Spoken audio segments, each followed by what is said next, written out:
Hello, welcome back to the Beard Before Wicket podcast, the final virtual one we do before we're all together in Dubai, and then hopefully you're not going to watch another virtual one in a while because these are a little bit tedious to do. But we've just seen an unbelievable Ashes first test. I'm not going to really deep dive into it too much. Mo, Rash, you're with me. It's been a while since you two have seen each other, isn't it? Properly. Yeah, no, we haven't seen each other for a while anyway. But we call each other here and there. Actually, it's not too bad. Yeah, probably, I don't know, about 5-6 months, probably most of the summer. So yeah, probably I'll see him soon. Rash was here, but then he blanked me. So yeah, I was supposed to link him, but I don't think he was allowed out. Bro, when he's saying let's link up at 11:30 at night, well, can't just link up at 11:30 at night.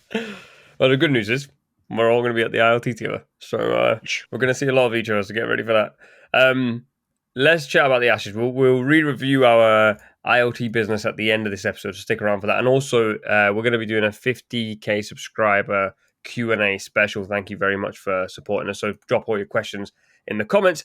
Let's talk about the Ashes. Mo, I'll start with you. What have we just witnessed? Like, it felt like England were in control at times, and then Australia just turned it on its head. Yeah, unbelievable start to the series. A bit disappointing, obviously disappointed with the result, but disappointing that it only lasted 2 days. Yeah. Because it's the kind of series that you do want to see almost every day. And now we're going to have to wait a long time until the next one. But yeah, unbelievable start. I never felt like we were in control because it was such a low scoring game. And in a low scoring game, you're never in, but you're never in control. But I thought the way Australia played today was unbelievable. And just took the game obviously away from England. It's one of those 2-day games that just happened. Everything happened so fast. The wicket was fast. There was bounce. I think first innings there was a bit of pull batting by both teams, but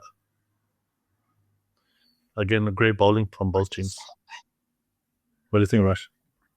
I think when you first watch it, that was never on the cards. Who would have thought? Yeah, it'll be a 2-day test match. Okay, 3 days, 4 days, maybe, but 2 days. Yeah. I think the pitch obviously played a big part in that, how it played, because from watching it just looked rapid. Looks like there's loads of bounce, look rapid, as you would do in Perth. But I think from just watching, it was definitely an exciting watch. Even though it lasted 2 days, there was things happening. So it wasn't boring in that sense, but I think, like I say, England would be disappointed in the sense of, okay, scoring 170, but then to bowl them out for 130, or I thought they would be quite happy with that. But then, like you say, the batting side, they actually got off to a decent start, quite a good start in the sense they were 50, 60, only won 2 wickets. And then, like you said, there was a period where they lost 5-6 wickets, just like that. And that obviously cost the game, that changed the game. And then when Australia came out to bat, it was pretty hard, I think, as a bowling unit to actually get all the wickets because everything had to go your way in terms of like early wickets, put pressure on. But Australia came out and just played fearless cricket and played dominant cricket, especially Travis Head. I think it took the game away. And then even Lavishade, he hardly plays like that. And he started backing away and playing shots and getting on that. So I think in terms of watching-wise, definitely entertainment in that sense. But I think, obviously, England will be very disappointed I think, because they were in a situation where they potentially could have won the Test match. Yeah, and to lose it just in a session, that's the biggest thing. Yeah, I think the interesting thing is, obviously, the talks a lot of talk about Bazball and style of play versus the normal traditional play. But it was actually, even from Australia, it was the Bazball style of player that won the game for them. If you look at the two guys, it's called Brookie got 50 odd and he got 100. But they were attacking. And I think it was the only way you can score runs on that wicket. Well, I was sorry. It was the only way they felt like there was going to be runs on the wicket because there was bounce and pace. And I think Australia did try first innings to play properly and play that traditional, but it just didn't work. I think it'd be quite interesting to see, in the past 2 days from each team, how many balls were actually left, just left alone. You know how you play Test cricket, like Orthodox Test cricket, how many balls were left, how many were just let's get ourselves in and play cricket. There wasn't many, I don't think. Obviously, there was a few, but there wasn't loads. Because a lot of people, like you say, got out caught behind playing big shots and whatever it is, because that's the way now. But obviously, at times, like in Test cricket, there's periods where you need to soak up that pressure. Okay, if you lost a few wickets, how do you go about it and stuff like that? I think from both sides. I don't think Australia did, though. Australia, if you look at first things, a lot of it was like hit the elbow, bowled, Khwaja, bounce, Steve Smith, decent that. You know what I mean? They just nicked off or just got bowled from decent, good deliveries. England was more caught driving and all those kind of things. I'm going to ask you about Travis Head very quickly, but a stat just popped up as we were talking. That's the first time since 1921 that an Ashes test is over in under 2 days. I knew it was uncommon. I didn't know it was like unheard of. Yeah, so never ever happens. I was surprised because when I went to see Blast, I was thinking, right, surely this can't be over in 2 days. Something's gonna go really wrong for 2 days. So I wasn't thinking 2 days. I thought, okay, right, 3 days. It'll go 3 days. For it to go 2 days, when you wake up in the morning and just check the score, it's like, right, Australia waiting, what's happened here? And then you obviously watch the highlights and stuff and follow it. But no, that for myself, that wasn't on the cards. 2 days, 3 days. To be fair, 4 days, but not 2 days. I've just gone in the WhatsApp and Mo said so this was yesterday at 12 o'clock Mo's time, which would have was it still going on then? 12 o'clock at night. No, this is 12 in the afternoon, so it would have finished. That was the end of the first day, I think. Yeah. And Mo said, don't think it's going 5 days, 2.5. So you thought it was going to be a really short one anyway. Yeah, 100%. It was never going to go 5. No. These games, I don't think most of these games will go 5. But this one, once the first innings, especially with England batting first, I thought this is going to be 2 days, 2 and a bit days. If it's the other way around, I think it would have been a bit different. Because Australia played India last year, and they were mentioning it quite a bit, or earlier this year, or whenever they played. And they got better in the third day. So both teams got bowled out. The third innings, India went out and scored 400 plus. So you kind of have to get through the 2 days to get to that third day at Perth. It just gets a bit easier, I think, to bat on. That's what Steve Smith said in his press conference. He did say that he goes to Perth. When he does get to that second, third, fourth day, the pitch gets better. He even said that he goes towards, so when we were batting the second day, just at the end, pitch started getting better in that way. Because obviously when he first seen the first day and a half, obviously a lot of pace, a lot of bounce, bit of movement here and there. So it was probably tricky to bat in that way.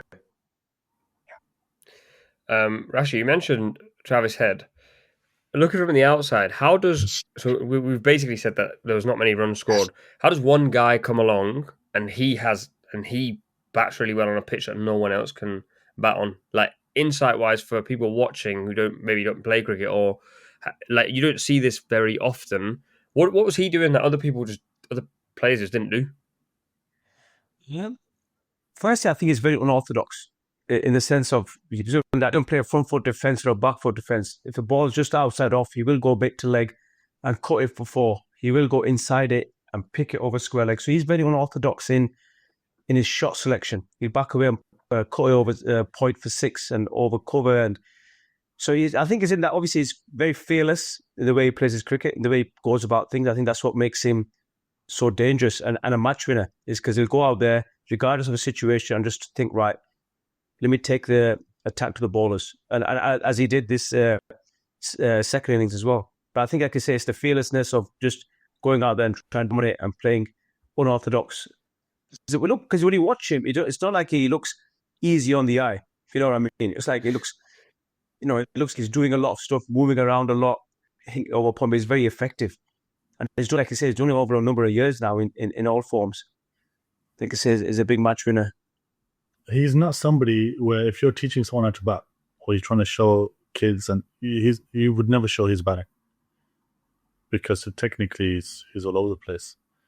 But I think it's a mental thing. He turns up in big games, World Cup finals, semi-finals, Ashes, like whenever it's a crunch time, he's actually always there. And for somebody who bats with his technique, he's got an incredible eye. He must have, because most of the time, guys, if you bat like that, you're gonna get out a lot of the time, like nicking off and LBW, like loads of type of dismissals. And then on top of that, I think he must be solid, like real strong, because even when you're out of form, he was out of form before the Ashes. For you to keep playing the way you're playing, the way you play with your technique and the way you play, it's a big thing. Normally, people that play like that would think, let me change something, I need to maybe get tighter, technique, get back. But he's just like, nah, he knows he's good enough the way he plays, more than good enough. And he just goes out and just reacts to what's in front of him. Like he's so, like Rash said, he can hit balls that are good balls for 4. And that he goes over the top, over the offside, can flick on the leg side. So yeah, he's proper. He's not somebody I like watching, but I don't like watching him back, but he's a proper player. But I also think, as a bowling unit, when you're bowling to him, you feel as though, right, we can get him out every ball. There's something's going to happen every. You could get out. You pitch it, you might snick off, you might hit in the air. Yeah. But like you say, it might look like 17, that, but he'll end up getting a 4, 6. He'll end up like, he's getting 50, 60. It's like, where have we got this 50, 60 rapidly? Just feel as though when you watch him, a lot is happening. You can get him out obviously, it feels like you can get him out every ball, but obviously, you can't. He's been effective. He's got 100 match winning one off, I don't know, 110, 120 of 80 balls or something? 123. It's 103, sorry, of 80 odd balls. Just that itself, But he's a dirty player to watch, though. We've bowled to him as well. So we've bowled to him quite a lot in international cricket and also in like T20 cricket. He's, like you say, in terms of watching wise, he wouldn't be my go-to guy to watch, if you know what I mean. But he's definitely, like I say, a match winner, and he's, like I say, he's somebody you would want on your team in that sense, because in situations 100%. Like that, in that time of grit, he can definitely get through that period and win you the game. Mo, what were you just describing him as then? Dirty player. Yeah, just a dirty player to watch.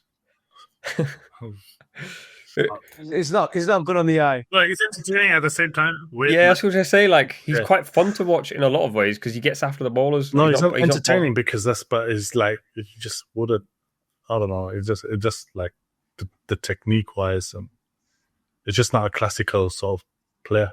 But he's not even even guys who smack it, generally, they're good to watch. Like, on the eye, there's something about it. He's kind of not. He just gets it done. Just gets it done, he just smacks it. But he's a serious player.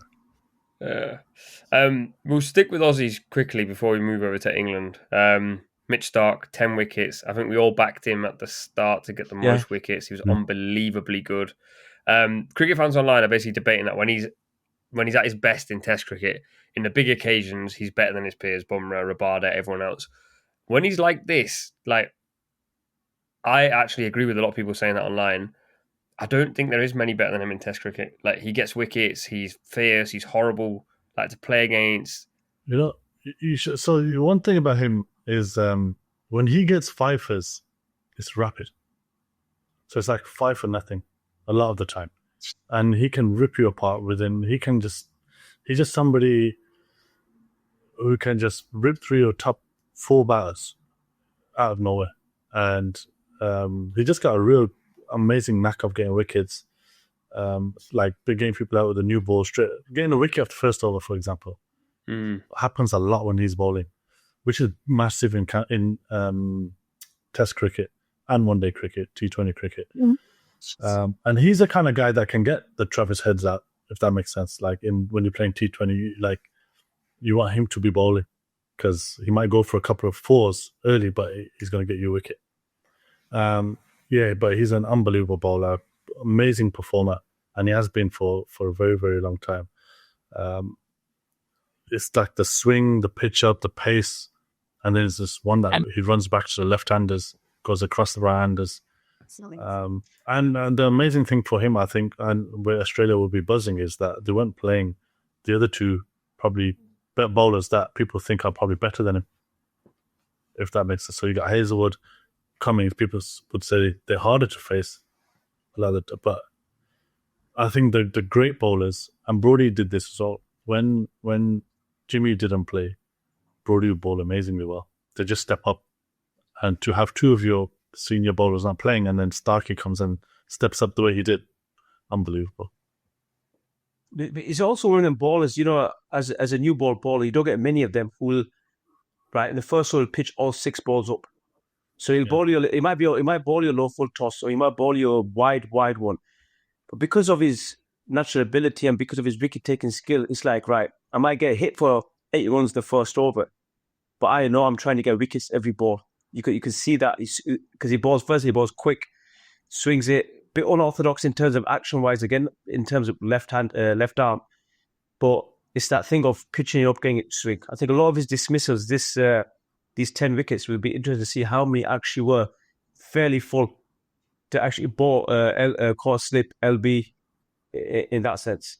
No, but like I said, we all called it before this series, like he'll be the leading wicket taker, purely because of his, like you said, knack of getting wickets, not in for runs.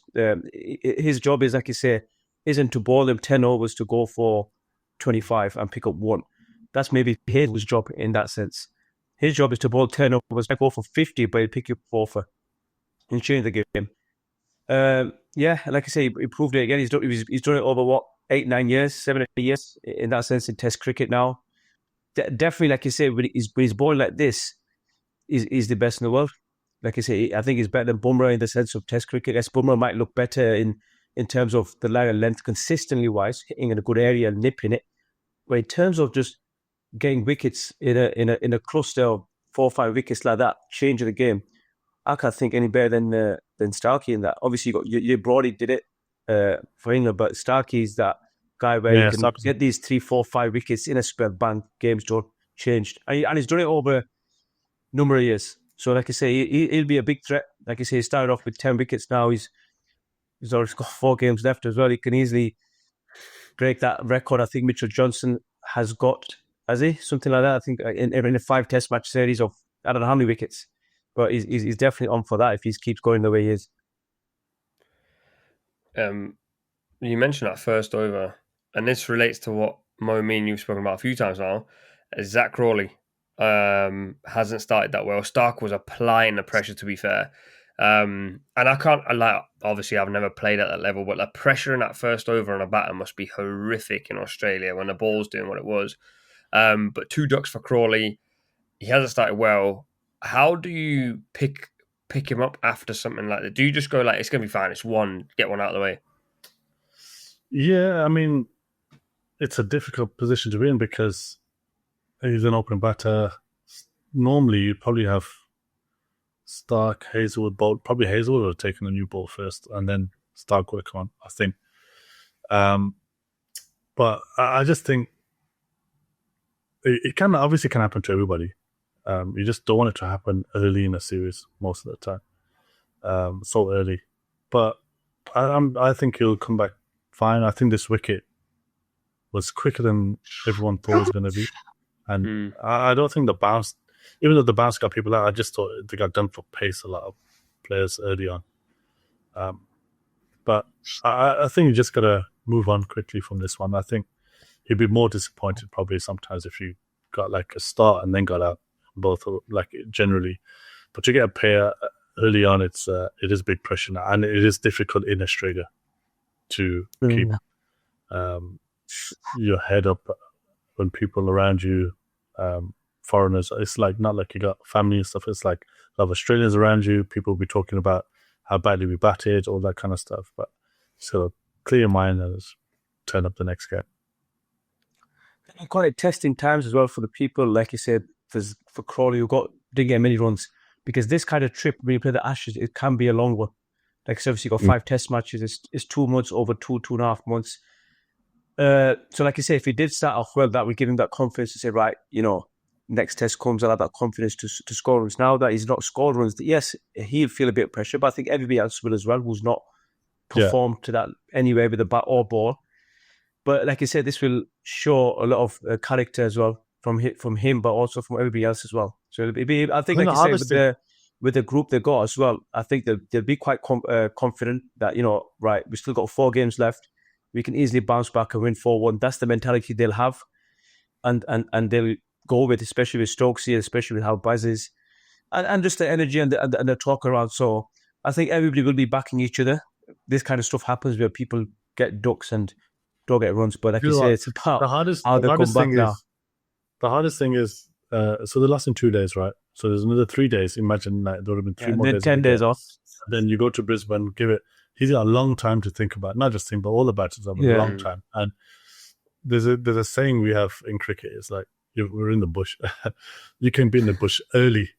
Like, that's not what you want in Australia. You don't want to be in the bush after 2 games, 3 games. If you're going to go into the bush, it needs to be right at the end. Hopefully the England players can turn this around. Yeah. You have to go to Brisbane and get one. It's still obviously early. And there'll be a lot of talk about, Bazball and the way England played and all that kind of stuff. But actually, until Travis Head's innings, we were probably ahead of the game for most of the game. And I wouldn't want England to go and change the way they play, even though people will be calling for it. No, you just play. You're going to have the odd game like this, like whatever. But and it doesn't mean that I don't adapt to condition. Of course, you got to adapt, and that's probably what we didn't do in this game. But still be positive. Still play the way the guys have been playing. That's what I always say. I wouldn't change anything. I don't think they'll panic. I know, so like you said, first test, there's no panic stations in that way, in that sense, from anybody. Obviously, they'll start thinking about the game. They'll start reflecting on, okay, what can I do better or whatnot. But in terms of panic, it won't be. The panic might come if it's a 2-0 or 3. Well, yeah, if it's a 2-0, then it's not panic, but a bit more of urgency. Then be like, right, okay, we need to win our next 3 games. So for now, they're still okay. Obviously, there's 4 games left. They're still coming with the series 4-1. So they're not panicking as yet, and I don't think they will, especially with how the group is and how people are in that with the captain and Baz. So yeah, it'll be interesting to see. But like Mo said, it's not like it's 2 days time. The next test. Next test is when's the date for the next test? That's a question. It's a while away. Yeah, it'd be a while away.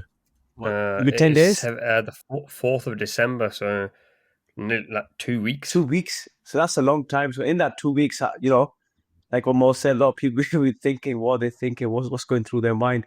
Especially if you haven't performed, they'll be eager to want that game to come quite quickly so they can perform. But they've got to wait now. So it'll be interesting. Like I said, this is why it tests a lot of people out there in Australia with the Ashes mentally. Because you have a lot of time off, a lot of time to think about your game and just generally about things. Would you, looking at the schedule and considering this basically felt like more of an ODI than it did like a test match, would you be getting the players to Brisbane and going, we need to play some sort of friendly game? Like we need to get something going so you're not just sat around, like you're not thinking about what happened in that, like because no one really stood out. Is that the way you break up this bit in between? Because I do feel like it's a long time off before you got another big one. And if imagine they start badly in the next one. It would be Crawley. It would be the last thing I'll be doing. Yeah, that's the thing. I think they'll have their training sessions. They'll have all their days off because it's important as well not to just think, right, you've had a bad game. Let's have naughty boy nets or naughty boy sessions where, right, we're getting everybody in. Let's, right, a week here, every day we're going to do this. I don't think it's that. I think it's about, right, analysing, okay, have the 3-4 days off, plan it, making sure that before the next test that everybody's in a position where they're ready to go. So it wouldn't just be, like you say, right, panic stations, right, we need a game against somebody, let's get into form quickly, because then that shows that people are panicking in that way, especially if you got that planned. If you got something planned, you stick to the plan. If it's obviously this game didn't go as it was, no problem. They'll have the days off, but they'll get back to training. They'll have their meetings. They'll possibly like training, but not no compulsory. It's not compulsory, basically. And they'll probably just do a bit. If guys want to come in, you come in, but they won't do that. Baz, they won't do that. They just keep as is. Baz is going to be really important because he's the guy that's going to get the guys to basically not overthink, probably be calm. And that's where he's amazing, I think, as a coach anyway. But just stay in the moment that there's nothing to worry about. These things happen. And if you went over 4 days and lost the game, a loss is a loss, right? It doesn't really matter if whether it's 2 days, 3 days, 4 days, whatever.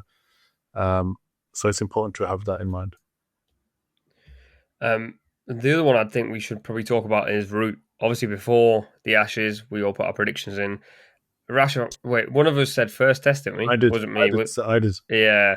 Didn't go to plan, and commentators and pundits are already saying he looked quite jittery.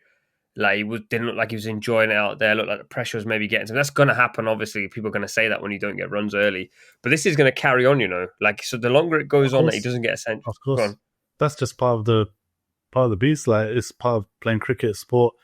There'll be people on his back about scoring 100, etc. But it'll be fine. He probably didn't look himself, to be honest, in the 2 test matches, but in the 2 innings. But that's can happen. That's very normal. As you can how often are you going to be yourself a lot of the time? Actually, so yeah, I'm sure he'll be fine. And Rash reckon second innings, second test match today. I don't know which innings I said. I'm sure, but I said second test. Yeah. Well, yeah, but like I said, these things happen. Even the world's best, like I said, Ruti is one of the world's best. These things happen in terms of not scoring runs, feeling out of hope. But what the world's best, like you say, with Ruti, but they're not feeling great, especially throughout our series, not just one game, but throughout our series, they'll find ways to score runs. So I'm sure Ruti in this series, as it goes, even though he may not feel his best at times, he'll find ways to get the 50s, 60s. And then when he's in form, when he's on song, he'll find that 100 or 150. He'll find that big score. So I'm confident of Ruti, like you say. By the end of series, you'll be thinking as a personal goal, you'll see him saying, right, okay, he scored 450 runs, for example, at the end of a series, average on 65. So when you look at it like that, you'll be thinking, right, he's had a good series. So obviously, he's not the best start in how he wants to go about things, but like I say, there's still 4 test matches left, potential 8 innings. And he can still make a big, big impact. And I'm confident he will make a big impact. And the 100, like you say, nobody looked good though. Nobody looked good. No player was comfortable. Yeah, but this is the first time for a lot of them playing the Ashes in Australia. First time for a lot of people like Brookie, Smith. Duckett played with Ashes before in Australia? No. Duckett. So for a lot of them, it's the first time playing in Ashes in Australia. So it's challenging in that way. They got to get used to the pitch. But crowd's a big one as well. They got different crowds out there. And just did get a quick 50 in the first innings, so it wasn't terrible. But he wasn't like no one was brilliant. But also, like we just said about the batters, only Travis Head actually stood out in it with the bat generally. Yeah, maybe Labuschagne, but I think it's hard to judge on it. Throughout the series, there'll be a pitch where the pitch is flat, where there'll be a big score of 550 and 600, whatever. Somebody will get a double 100, 220. Generally, that's what it is. Unless the pitches throughout the series plays similar to what it has been here, where it's pace, bounce, and they want it to be over in 3 days, then it's different. But I see there being some big scores going further in the Test series. Yeah. Very quickly, would either of you make any changes to the team for the second Test? Depends on the wicket, Brisbane. Like I said, the only change that you could make from an England point of view is, but they probably wouldn't because the bowling side was good. Do you bring a spinner or do you not bring a spinner? That's the only question they generally tend to have. Yeah, that's the only if thing. You don't need to bring it, you don't bring it because we've got Ruti who can bowl spin. I was a little bit surprised about. I was a little bit surprised that we played 5 seamers and batted first. That was the only thing I was a tiny bit surprised about. But I don't think it was that bad. I mean, if we bowled them out this under, because I'm sure they did score the highest score of the game, so it would have been great. But I'm not saying the toss made a difference. I don't think anybody's saying that.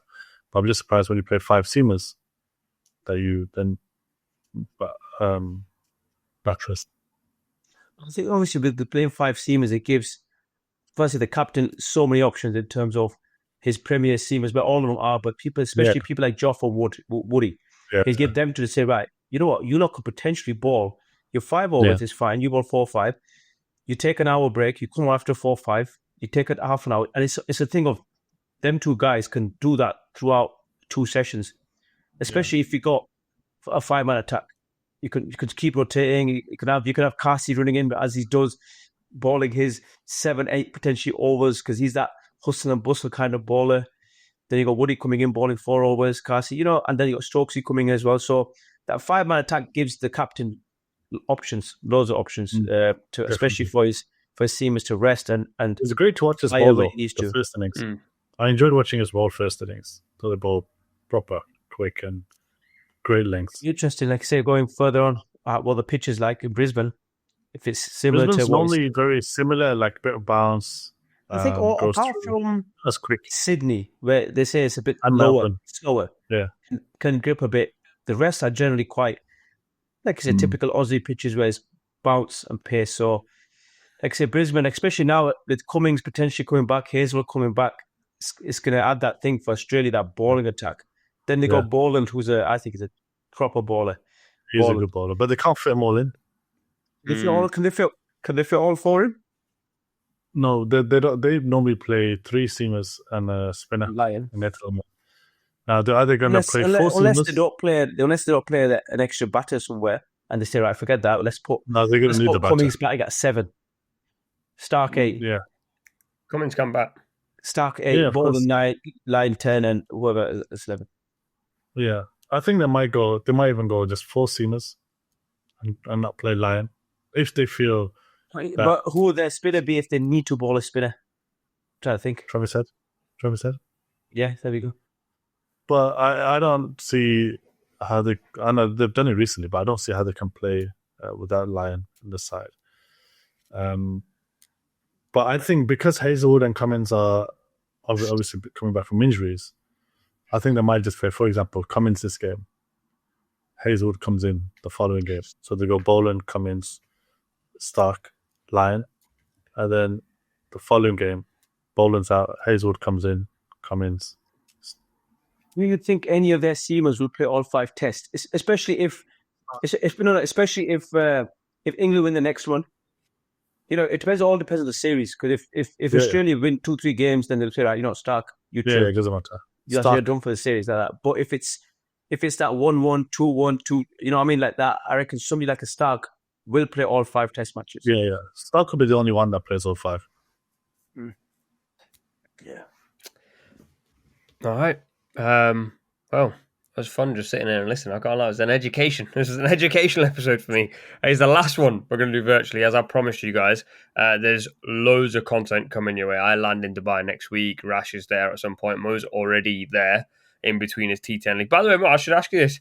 3 6s in your last match. Huh? You were on it. 3 You hit 3. Yeah, 6 back to back against Shamsi. Was that not last night or the day before? Yeah, last night we were on. You're batting well, man. Yeah, 4 6s in the over. Was it 4? Oh. Rashid. Nah, just well, it was a short boundary leg side, and he was bowling wide, and I just was it there was like ball wide because I watched it. It came up wide, you left it. Ball wide, you left it. You ball wide, left it. I bet the ball is taking it out. I need to ball a bit straight here. So you ball it slightly straight, not too much straight. You just went across, slug sweep, picked up, pulled it. Actually, you got lucky because the slug sweep went straight up, but obviously hit it and it went. And then the one I hit flat back it was actually wide. It was a nice ball, but I triggered back and I just slugged it. In T10 ball, you just have a slug. But yeah, been doing all right, man. It's good. I saw it pop up on the timeline. I was like, go on, lad. Right. Anyway, that's all we've got time for on this one. We are going to be reviewing every Ashes match and hopefully previewing most of them. We have got a very busy schedule in Dubai. The boys are obviously playing and we'll be recording in between. We've got so much content coming your way, a few Q&As. Obviously, hopefully you guys are going to send some questions. We've got some stadium videos. We're actually going to be, the boys are going to be playing some cricket. We've got some other stuff coming your way as well. It'd be good to get my words out on it. Coming your way as well. So obviously subscribe if you're new here. Like this episode if you enjoyed it, you want to see more of this, and obviously follow us on all platforms. We'll see you on the next one.